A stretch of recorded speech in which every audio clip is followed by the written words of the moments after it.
My name is Ashley Craig-Smith and I work for Wellways Carer Gateway as the Stakeholder Engagement Manager. And we are here in Mount Isa this week to spend time on the ground with our partners North and West Remote Health. My name is Reema and I work as a program lead of Wellways Carer Gateway Services for North and West Remote Health. We have our Wellways team here to show them around the communities that we deliver the services in, and I think that that will help them to gain better understanding of the communities, especially the remote communities. The Carer Gateway services include counselling, coaching and peer support services, as well as emergency respite and planned respite.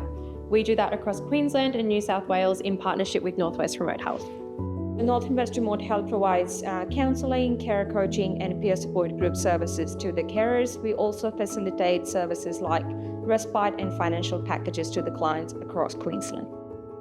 Our partnership is important, like what NWRH and Wellways are doing together, but it is equally important for us to have the local partnerships in the communities. So local service providers like hospital or Red Cross or Anglicare, because they all provide different services to the different cohorts of the community, and we make sure that we get good connections. We make them aware about what Carer Gateway Services is, so that they know, and if they identify anyone out of their services, they could refer those clients to us.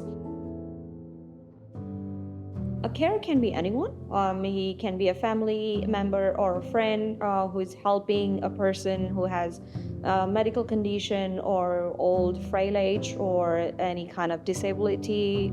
Being a carer is anyways a challenging situation, but this is kind of, adding many more challenges and pressures for them just to being in the remote and rural communities, because they can't have access to all the facilities they require for the care recipients. Then the carer has to do everything, and that is something kind of a really burnout situation for the carers being in rural and remote communities.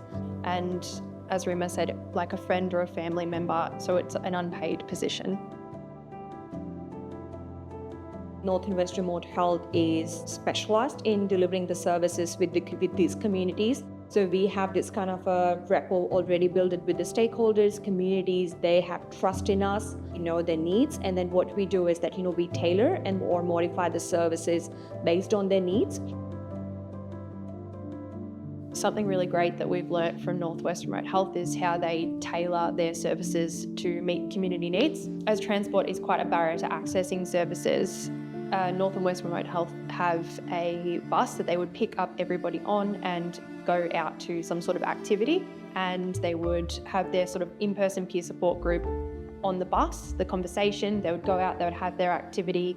I think there's quite often counsellors and coaches that might attend as well, so they can still have that sort of one-to-one service during the activity, but they still get that sort of peer support element as well. In-person peer support is a group support session, often between 8 to 12 carers in a room, and they come together based on the shared experience of being a carer and potentially one other factor like their care recipient's diagnosis. I think what's great about the in-person peer support model is that it offers a chance to have a bit of a break, but also connect with people who have that shared lived experience of being a carer. If people have something in common in these groups, they're more likely to self-sustain, meaning that once the service has ended, it's really easy for these informal connections to continue. And that's actually right, that because we have experienced, and then we have some case studies where carers connected in this kind of groups, and then added a friend on Facebook, and then then they continued from there. They continued meeting on coffee, and then even after the program. So they were in kind of support to each other outside of this peer support groups or even the care coaching or the Carer Gateway services. I think about the barriers in terms of location, accessing services. The actual word carer is a huge barrier in lots of different communities. I would say especially First Nations and English as a second language, so cold communities, they don't often identify with the word carer. In terms of the cultural barriers, we often experience in terms of the gender preferences in these remote communities that, mostly male clients would like to have a talk with the male service provider, and then they would avoid a female, and it's kind of vice versa. So that we need to make sure that we have to modify our services, like organizing the male breakfast or the male and then having an artwork session with the female group, so that they make sure that they are more comfortable around that setting, and then they can talk freely, they can share their experiences. A carer can access the Wellways Carer Gateway program by calling the 1-800 number, which is directed to the Wellways Carer Gateway contact centre that's sitting in Brisbane or Sydney. The other way carers can access the service is within community. So we do a lot of community engagement work with our partners as well, all across Queensland and Sydney. And we have people that go out and do face-to-face intakes, registrations and carer stars. So once someone's called the 1-800 number directed to the Wellways Carer Gateway contact centre, they will speak to someone on the phone and do about a 10-15 minute intake and registration, and then they'll be booked in for a carer's star, which is basically just a chat learning about the different domains of someone's life. So health and well-being, how they're travelling at home, how they're navigating their caring role. The carer star conversation is completely carer-led, so throughout that conversation, the carer and the worker would determine what kinds of supports the carer might be interested in, and that could include counselling, coaching or peer support.